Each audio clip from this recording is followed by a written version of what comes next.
Hello আমার sweet cute বন্ধুরা, কেমন আছো তোমরা? নিশ্চয় আমার গল্প শুনে শুনে খুব সুখ নিচ্ছ আর আনন্দে আছো, তাই না? তোমাদের আনন্দ দিতেই তো আমি নিয়মিত তোমাদের জন্য নতুন নতুন গল্প নিয়ে হাজির হয়ে যাই। তো চলো, তোমরা যারা এখনও আমার চ্যানেলটি সাবস্ক্রাইব করনি তারা প্লিজ প্লিজ প্লিজ আমার চ্যানেলটি সাবস্ক্রাইব করে দাও। রাতের সন্ধ্যা গড়িয়ে রাত হতে চলেছিল। আমি একা বাসায় ফিরে এসে জানালার পাশে দাঁড়িয়ে বাইরে তাকিয়েছিলাম। আজকে কিছু একটা অদ্ভুত অনুভূতি হচ্ছিল, যেন কিছু একটা ঘটতে চলেছে, কিন্তু ঠিক কি সেটা বুঝতে পারছিলাম না। দিনটা ছিল একেবারে সাধারণ, কিন্তু মনে হচ্ছিল কিছু বড় পরিবর্তন আসছে। এর কিছুক্ষণ পর ফোন বেজে উঠল। অবাক হয়ে আমি স্ক্রিনে দেখলাম নামটা ছিল আরাফাত, আমার পুরনো বন্ধু। দীর্ঘদিন পর তার কাছ থেকে কোনো কল পাচ্ছি, এটা কিছুই অস্বাভাবিক লাগছিল। আমি ফোনটা ধরলাম। হ্যালো আরাফাত, কি খবর? হ্যালো সাইমা, ভালো আছো? আমি জানি অনেক দিন হয়ে গেছে, তবে আমি চাইছিলাম তোমার সঙ্গে আবার দেখা করতে। অনেক কিছু বলার আছে। তুমি কি সময় পাবে কাল? তার কথা শুনে একটু অবাক হলাম। আমি আর আরাফাত অনেক দিন আগে ভালো বন্ধু ছিলাম, তবে সময়ের সঙ্গে অনেক কিছু বদলে গেছে। কিন্তু তার আহ্বানে মনে হচ্ছিল কিছু একটা তাড়াহুড়ো করে বলার আছে। হয়তো তার জীবনের কিছু গুরুত্বপূর্ণ খবর ছিল যা সে আমার সাথে শেয়ার করতে চায়। হ্যাঁ, কাল সময় বের করতে পারবো। কোথায় দেখা হবে? আমি সোজাসুজি উত্তর দিলাম। কাল বিকেলে তো সময় পাবে। চলো, পার্কে চলো, আমি সেখানেই থাকবো। আমি ফোন রেখে দিলাম, কিন্তু মনে একটা অদ্ভুত অনুভূতি হচ্ছিল। আরাফাতের সাথে আমার দেখা হওয়া সত্যি কি আমাদের সম্পর্কটা আবার আগের মতো হবে? কিছু একটা আছে যা আমি ঠিক বুঝতে পারছিলাম না, কিন্তু মনে হচ্ছিল যে আমাদের মধ্যে কোনো সম্পর্ক বা ঘটনা আবারও শুরু হতে চলেছে। পরের দিন পার্কে গিয়ে বসেছিলাম, ভাবছিলাম আরাফাত আসবে তো।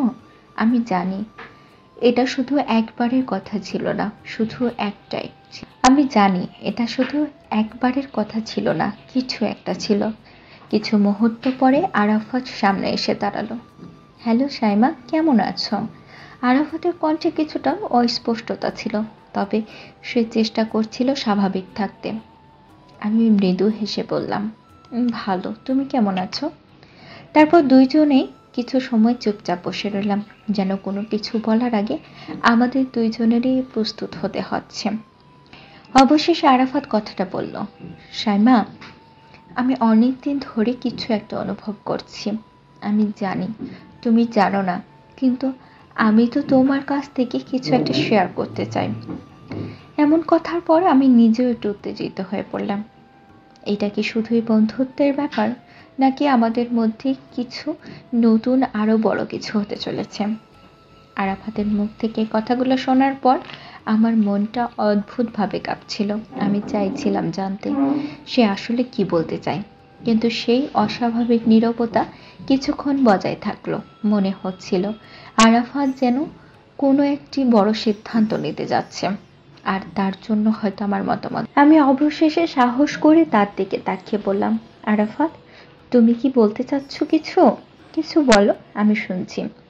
সে একটু শ্বাস টেনে নিল, চোখে এক অদ্ভুত দৃষ্টি ছিল। তারপর বলল, সাইমা, আমি জানি আমরা অনেক দিন ধরে বন্ধু, কিন্তু আমার মধ্যে কিছু একটা পরিবর্তন এসেছে।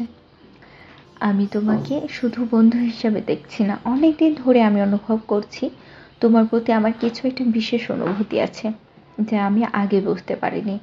আমি জানি এটা একটা বড় কথা, কিন্তু আমি চাই তোমার সাথে এই ব্যাপারে কথা বলতে। 3টা শব্দ, বিশেষ অনুভূতি, আমার মাথায় যেন বাজ পড়ল।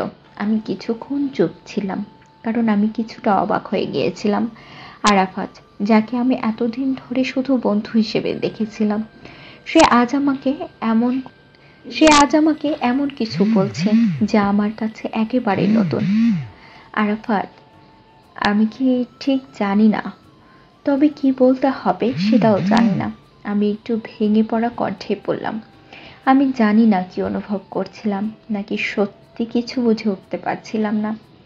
আরাফাত একটু নিচু হয়ে আমার হাত ধরে বলল, সাইমা, আমি জানি এটা তোমার জন্য হঠাৎ, কিন্তু আমি চাই যদি তুমি আমার অনুভূতিকে সত্যি বোঝো, আমাদের সম্পর্কটা নতুনভাবে শুরু করা যেতে পারে। তুমি কি ভাবছো? তার হাতের স্পর্শে আমার হৃদয় কিছুটা কাঁপলো। আমি জানি এটা শুধু অনুভূতি নয়, তার মনে সত্যি কিছু একটা বিশেষ ছিল। কিন্তু আমি কি প্রস্তুত ছিলাম এটা গ্রহণ করতে? আমি কি চেয়েছিলাম আমাদের সম্পর্কটা বন্ধুত্বের থেকেও বেশি কিছু হয়ে উঠুক? আমি পুরোপুরি নিশ্চিত ছিলাম না। একটু সময় নিয়ে আমি